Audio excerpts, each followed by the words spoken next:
upheaval in our lives. But while COVID has been a tough adversary, we've shown that we're tougher. Tougher because we have the power of science and vaccines that prevent illness and save lives. And tougher because of our resolve.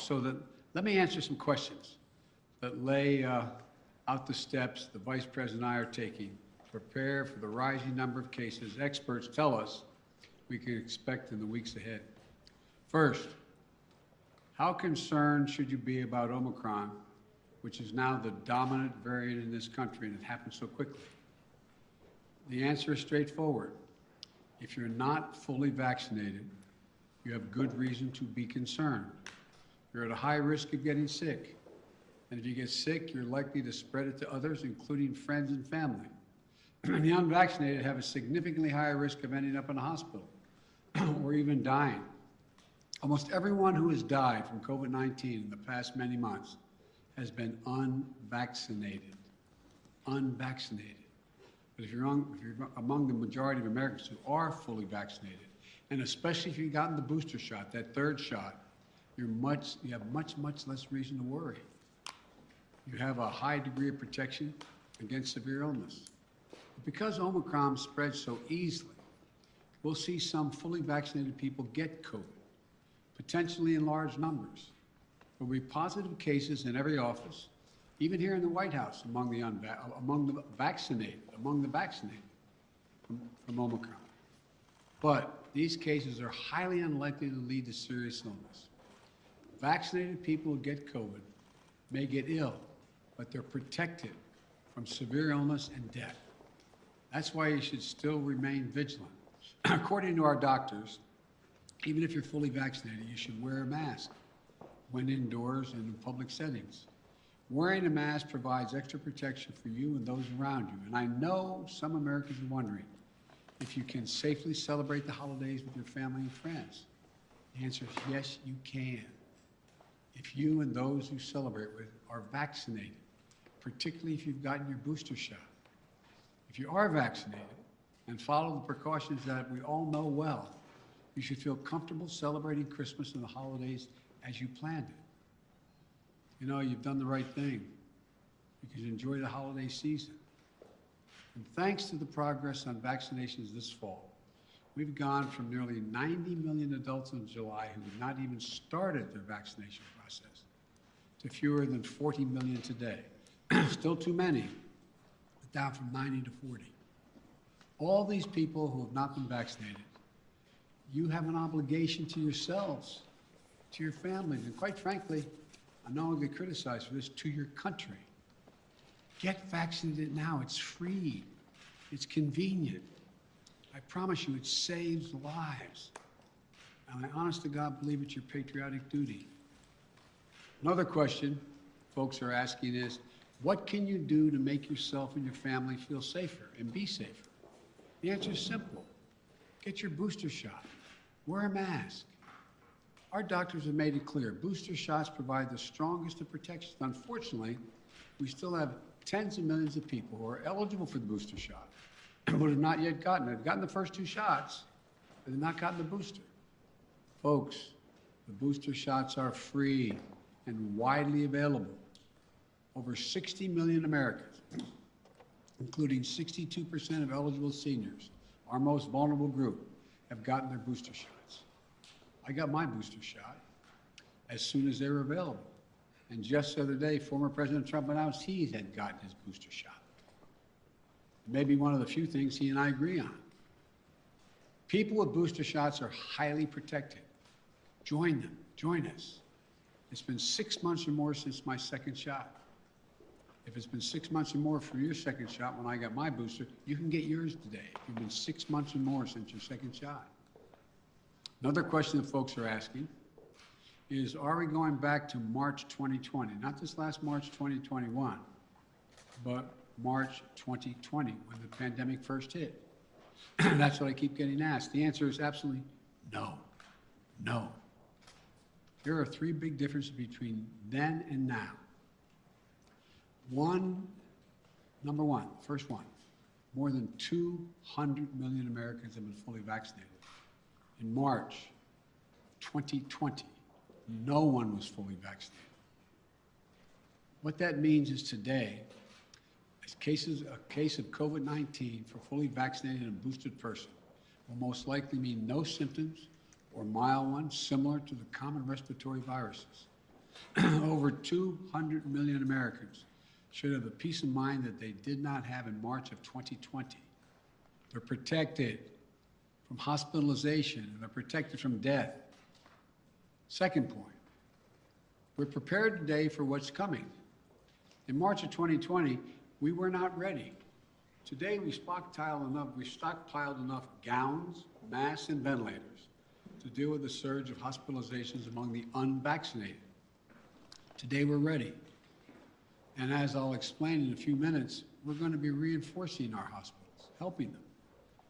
Number three, we know a lot more today than we did back in March of 2020. For example, last year, we thought the only way to keep your children safe was to close our schools.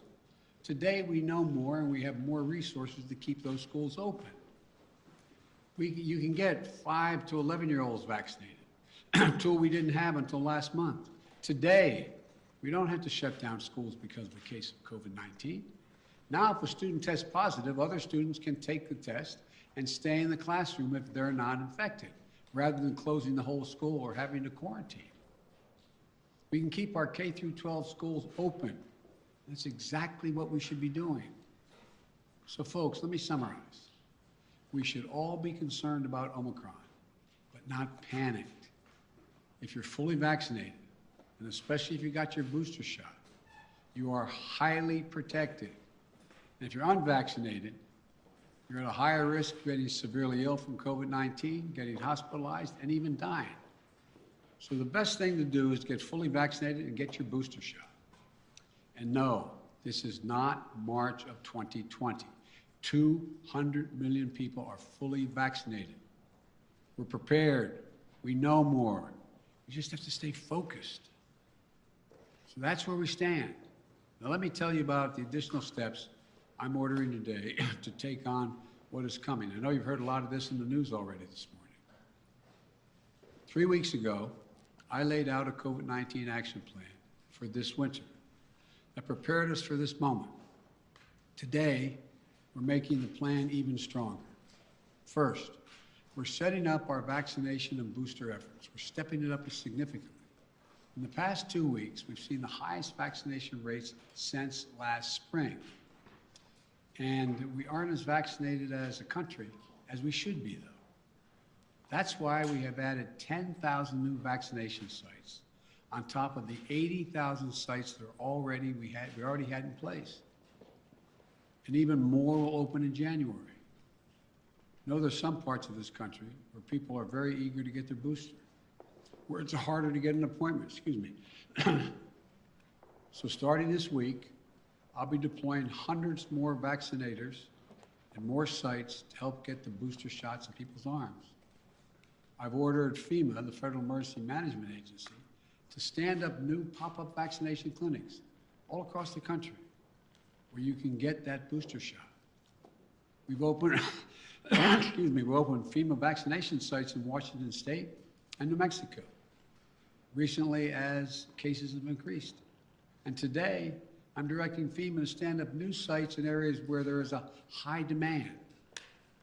These steps are going to help us add more and more booster appointments and just over the next few weeks. I also want to say a word to parents. If your children are not vaccinated, please get them vaccinated. If you're a parent, understandably, who waited to see how the first shots went with other kids before getting your own kid vaccinated, you can stop waiting. 6 million children in our country, ages 5 to 11, are vaccinated.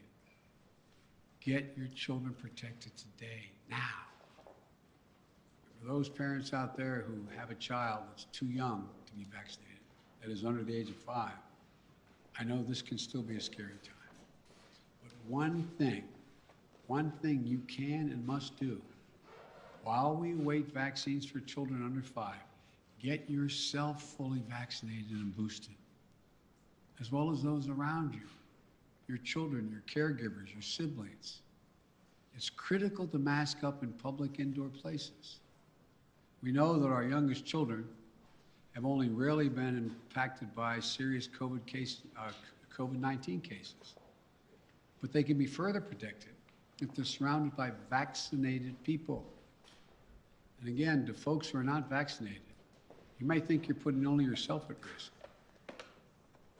but it's your choice. Your choice is not just a choice about you. It affects other people. You're putting other people at risk. Your loved ones, your friends, neighbors, strangers you run into. And your choice can be the difference between life or death. The longer the virus is around, the more likely variants form. It may be deadlier than the ones that have come before. Let me say again and again and again and again, please get vaccinated. It's the only responsible thing to do. Those who are not vaccinated are causing hospitals to become overrun again. I just spoke to the governor of New York. Every COVID-19 hospital means someone with a heart attack, cancer, or other serious illness may not get that bed and that life-saving care they need in the hospital. Look, let me give it to you straight again. Omicron is serious, potentially deadly business for unvaccinated people. Let me be clear. Thanks to the prior administration and our scientific community, America is one of the first countries to get the vaccine. Thanks to my administration and the hard work of Americans, we led a rollout, made America among the world leaders in getting shots in arms. But uptake slowed this summer as vaccine resistance among some hardened. Look, the unvaccinated are responsible for their own choices. But those choices have been fueled by dangerous misinformation on cable TV and social media. You know, these companies and personalities are making money by peddling lies and allowing misinformation that can kill their own customers and their own supporters. It's wrong. It's immoral. I call on the purveyors of these lies and misinformation to stop it. Stop it now. One of the other things that we know that has to be done is more testing. Because Omicron spreads easily, especially among the unvaccinated. It's critically important that we know who's infected. That means we need more testing. And on that score, we're now where we should be.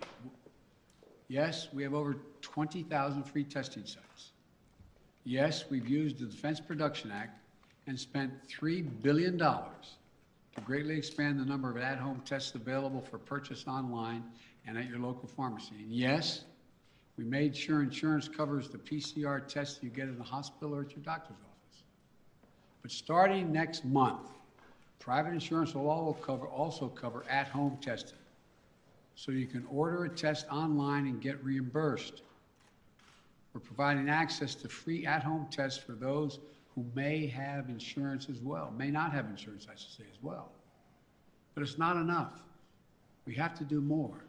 We have to do better, and we will. Starting this week, the federal government will set up emergency testing sites in areas that need additional testing capacity. Before Christmas, the first several of these federal testing sites will be up and running in New York City, with many more to come. This free testing is going to help reduce the waiting lines, the time you have to stand there, and sometimes it's an hour or more. We're going to continue to add federal testing sites where needed, so that if you want an immediate test, there'll be a place where you can go get it. We also need to do better with at-home testing. So I'm announcing today the federal government will purchase $500 million, that's not million, billion with a B, additional at-home rapid tests with delivery starting in January. We'll be getting these tests to Americans for free. We'll have websites where you can get them delivered to your home. We've arranged for it to be easier for you to find a free COVID testing site near you on Google. Just enter COVID test near me in the Google search bar, and you can find a number of different locations nearby where you can get tested. We're going to continue to use the Defense Production Act, as we did earlier this month, to make sure we're producing as many tests and as quickly as possible. The bottom line is it's a lot better than it was, but we're taking even more steps to make it easier to get tested and get tested for free. Next, we're preparing hospitals for what's coming. Those 40 unvaccinated adults have a good chance of getting COVID-19, and some of you will get very sick. That'll mean hospitals are going to get extremely stressed again, both in terms of equipment as well as personnel to care for those who get sick. That's why my administration has stockpiled and pre-positioned millions of gowns, gloves, masks, and ventilators. We call it PPP. We're ready to send them immediately to any state that needs more. In addition, I've directed the Pentagon to mobilize an additional 1,000 troops to be deployed to help staff local hospitals and expand capacity. That's 1,000 military doctors, nurses, and medics. We've already started moving medical teams. They've already landed in Wisconsin and Indiana this week. This is on top of 300 federal medical personnel that are now on the ground, having deployed since we learned about Omicron. Look, while we know staffing is the biggest need for hospitals, some may need more beds as well. We're prepared. I've directed FEMA to activate the National Response Center and begin deploying teams now to provide additional hospital beds. We'll begin to construct emergency capacities near hospitals, in parking garages, and nearby buildings to be ready if needed. And the federal government is paying for all of this, period, all of it. Further, FEMA will deploy hundreds of ambulances and EMS crews so that if one hospital fills up, we can transport patients to beds elsewhere. This week, we'll send dozens of ambulances to New York and Maine because the COVID is spreading very rapidly to help transport patients. Our doctors, nurses, hospital staffs have gone above and beyond during this pandemic. The strain and stress is real, and I really mean it, it's real. And we'll have their backs, though. We have to let them know we have their backs. Finally, we're making sure that COVID-19 no longer closes businesses or schools. Last week, the federal court reinstated my administration's vaccination or test, the vaccination or test rule for businesses with more than 100 employees. The rule requires employers with 100 or more employees to protect their workers who are on site and indoors with the requirement that they be vaccinated or tested each week or go home. These rules are going to keep workers safe, and keep workers safe will help keep businesses open. When people are vaccinated or tested, they are much less likely to get sick and less likely to spread it to others. Customers are more likely to come in and shop because they know it's a safe environment. I know vaccination requirements are unpopular for many, and not even popular for those who are anxious to get them. My administration has put them in place not to control your life, but to save your life and the lives of others. Where 400,000 Americans died from COVID this calendar year, and almost all were unvaccinated. Almost all were preventable. The rule is legal and effective. It's going to save thousands of American lives. We must also keep our K-12 schools open. Look, the science is clear and overwhelming. We know how to keep our kids safe from COVID-19 in school. K through 12 schools should be open, and that safety is increased if schools require all adults who work in the schools to get vaccinated and take the safety measure that the CDC is recommending, including masking. I got Congress to pass billions of dollars in school improvements, ventilation, and social distancing. Schools should be safer than ever from COVID-19. And just Friday, the CDC issued a test-to-stay guidelines. So schools can stay open and kids can stay in class even if a classmate tests positive. COVID-19 is scary, but the science is clear. Children are safe are as safe in school as they are any place, assuming the appropriate precautions have been taken and they've already been funded. Let me close with this. I know you're tired. I really mean this, and I know you're frustrated. We all want this to be over, but we're still in it. And this is a critical moment. We also have more tools than we ever had before. We're ready. We'll get through this. As we head into the holidays, I want us to all keep the faith. I want to sincerely thank you for your perseverance, your courage, your countless acts of kindness, love, and sacrifice during these last 2 years. Throughout our history, we've been tested as a people and as a nation through war and turmoil. We had to ask whether we'd be safe, whether we'd be okay, whether we'd get back to who we are. We've always endured because remember, there is no challenge too big for America. I mean this from the bottom of my heart, no challenge. We've come through better and stronger because we stay together as the United States of America. That's what we have to keep doing today. We can do this together. I guarantee you. May God bless you all, and may God protect our troops. And happy holidays. God love you all. Thank you. Mr. President, on testing, sir, you said we have to do better, but public health officials have been saying for months you need to surge rapid tests for just this moment. Is it a failure that you don't have an adequate amount of tests for everyone to be able to get one if they need one right now? No, it's not, because COVID is spreading so rapidly. If you notice, it just happened almost overnight, just in the last month. What's your message? Mr. President. And so, no, it's not a failure. But the alarm bell went off. I don't think anybody anticipated that this was going to be as rapidly spreading as it did. And so the question is, we had a lot of people who have access to tests, who could order them, could have their insurance pay for them, et cetera. But it also, and all of a sudden, it was like everybody rushed to the counter. It was a big, big rush.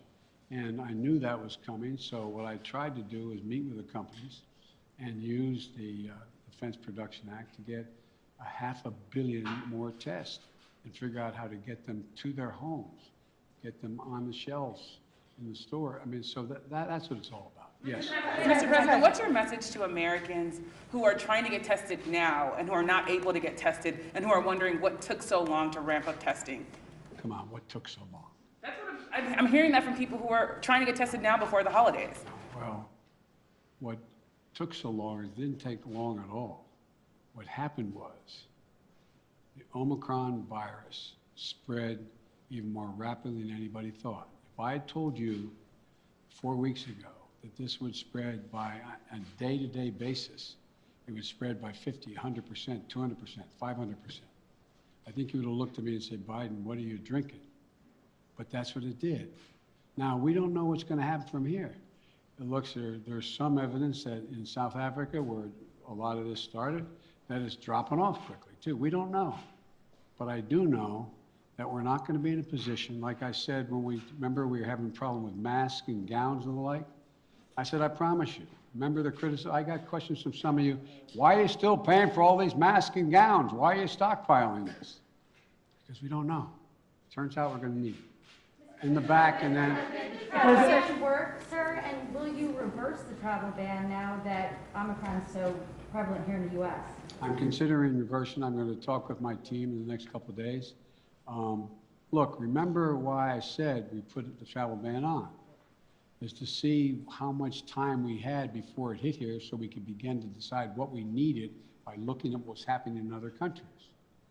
But we're past that now. And so it's something that is being raised with me by the docs, and I'll have an answer for that soon. Mr. President, you talk often about the importance of keeping your word of trust. Do you believe Senator Manchin kept his word to you? And how do you rebuild trust with progressives in your party to advance your legislation now? You know, I told you before, you've heard me say this before, some people think maybe I'm not Irish because I don't hold a grudge. Look, I want to get things done. I still think there's a possibility of getting Build Back Better done.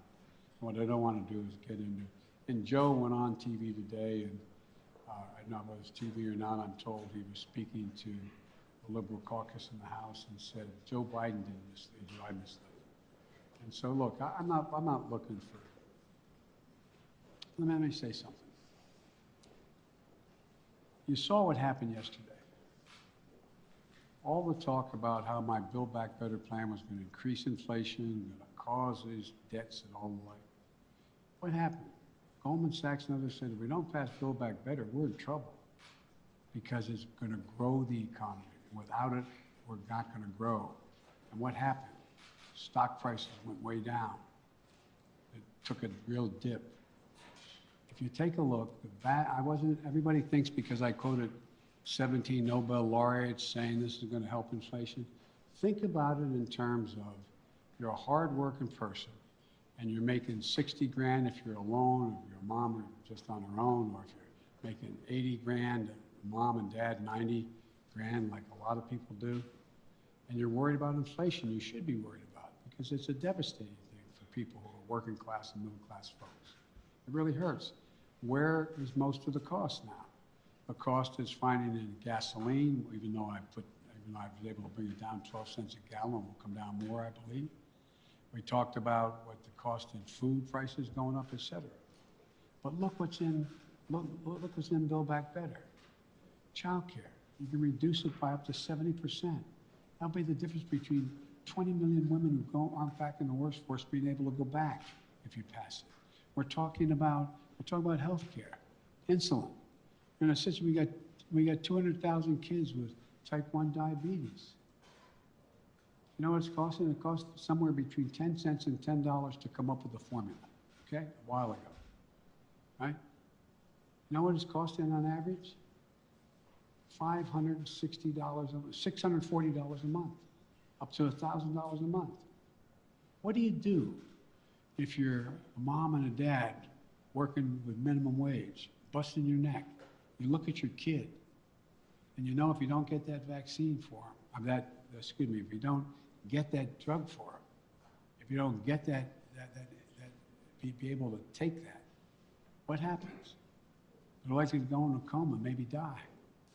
Not only do you put the kid's life at stake, you strip away all the dignity of a parent looking at their child. I'm not joking about this. Imagine being a parent, looking at a child, and you can't afford. You have no house to borrow against. You have no savings. It's wrong. But all the things in that bill are going to reduce prices and cost for middle class and working class people. It's going to reduce their costs. What's inflation? Having to pay more than the money you have because things have gone up. Well, bring down all those costs across the board, from child care to a child care tax credit. But I'm not supposed to be having this press conference.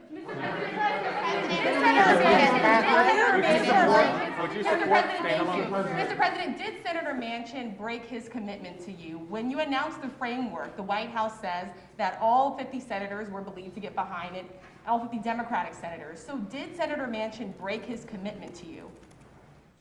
Senator Manchin and I are going to get something done. Thank you. Are you still carrying the card at the death, Sir, do you still have the card at the death? Ukraine, sir.